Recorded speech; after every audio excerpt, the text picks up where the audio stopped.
আপনারা দেখতে পাচ্ছেন ব্রাহ্মণবাড়িয়া জেলার ঐতিহ্যবাহী মাদ্রাসা জামিয়া ইউনুসিয়া মাদ্রাসা। এটি প্রতিষ্ঠা করেন আবু তাহের মোহাম্মদ ইউনুস, যার নামানুসারে মাদ্রাসার নামকরণ করা হয় 1914 সালে এবং শিক্ষক ছিলেন মতিউর রহমান। এরপর এর নেতৃত্বে ছিলেন আরেক দেওবন্দি আলেম ফখরে বাঙ্গাল আল্লামা তাজুল ইসলাম এবং পরবর্তীতে শামসুল হক ফরিদপুরি 1928 সাল থেকে 1935 সাল পর্যন্ত এই মাদ্রাসার দায়িত্বে ছিলেন।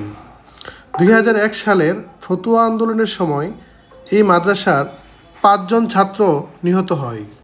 জামিয়া ইসলামিয়া ইউনুসিয়া মাদ্রাসা ব্রাহ্মণবাড়িয়া দেশের প্রাচীনতম কওমি মাদ্রাসাসমূহের অন্যতম। ব্রাহ্মণবাড়িয়ার কান্দিরপাড়ায় 1914 সালে প্রতিষ্ঠিত হয় এই মাদ্রাসাটি। লালবাগ মাদ্রাসার সাবেক প্রিন্সিপাল মুহাদ্দিস সাহেব খ্যাত মাওলানা হেদায়েতুল্লাহ সাহেব বড় হুজুর বলে পরিচিত আল্লামা সিরাজুল ইসলাম সাহেব, শাইখুল হাদিস আল্লামা আজিজুল হক সাহেব, মুফতি আমিনী সহ দেশময় প্রসিদ্ধ অনেক বুজুর্গ আলেম অধ্যয়ন করেছেন এই মাদ্রাসায়। 2016 সালে জামিয়া ইউনুসিয়া শতবর্ষী পূর্তি উপলক্ষে 3 দিন ব্যাপী পাগড়ি প্রদান অনুষ্ঠিত হয়। এই অনুষ্ঠানে ভারত, পাকিস্তান, ফিলিস্তিন সহ বিশ্বের বিভিন্ন দেশের প্রখ্যাত উলামায়ে কিরাম অংশগ্রহণ করেন।